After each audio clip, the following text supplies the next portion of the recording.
Hi guys, welcome back to Hearn Family Homestead. In this video I'm going to be thinning out our turnips and beets and showing you some of our pepper caps that we put on. We've been having some cold nights, so we've got to keep those peppers warm. And then I'll give you a little tour and we'll see how things are growing. These turnips are really a little big to be thinning. I am going to leave the bigger ones, and then if they need more space for the roots to develop, I will thin some out. Like here's two right there. So I'm going to pull this one. And then we eat the tops of the turnips and the beets, and they're really delicious. So here's where they really start to get thick. So I'll have to pull several out of here.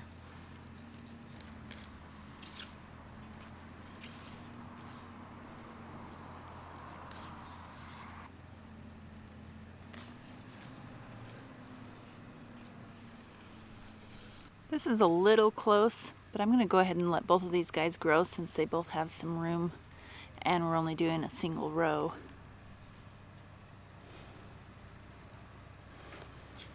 Look at this, there's a giant radish that we forgot to harvest. We'll see if that's still any good. It's got some slug damage on there. You can see where the slugs have just been loving it. So in a single row like this, I like to give them around 3 inches, give or take. If we had planted them in a block where they were a lot wider, then I might give them around 4 inches, just so they have extra space. But where they have the space out the sides, they can expand that way. I'll take this little one out.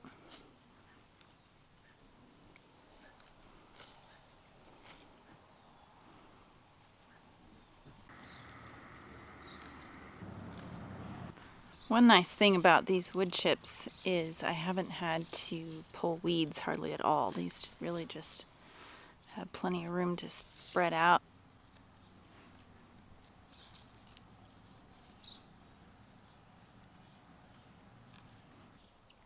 Alright, and there's the row of beets done, and I actually got quite a lot of greens, more than I was expecting. What I like to do with the greens is steam them, or you can saute them in a little butter or bacon grease, and they're really delicious that way. I'm going to go ahead and harvest some of this lettuce while we're here too. And I'm just taking the bigger leaves. I'll leave the small ones to grow. And I could space these out and grow heads of lettuce, but I prefer the baby greens. Look at that, isn't that beautiful? This one's from Baker Creek, and I believe it's pronounced Forelenschluss. Anyway, however you pronounce that, it's really pretty.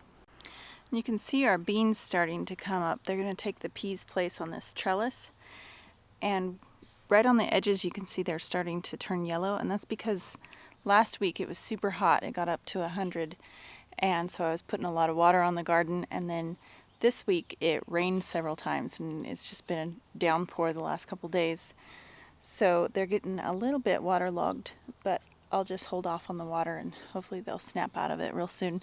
That's another thing about this mulch, is it really holds that moisture in the soil. With the cool weather the last couple days, I went ahead and made hot caps out of milk jugs and put those over the remaining peppers that the chickens didn't get, just to keep them warm, because peppers don't like it when the temperature gets down in the 60s. And it's supposed to heat up again this weekend, so they should love that. I'll be sure and take the hot caps off before it heats up again. So I wasn't super happy with my chickens, but it was kind of our own fault for not checking, making sure that the pen that we just moved them to was secure. And actually I don't think it hurt the onions too much, because they do say that if you trim the tops back they'll get bigger, so I guess this will be a good experiment. Alright guys, thanks for hanging out today. I'm going to take these inside, get them washed up and take care of them, and we'll catch you on the next video.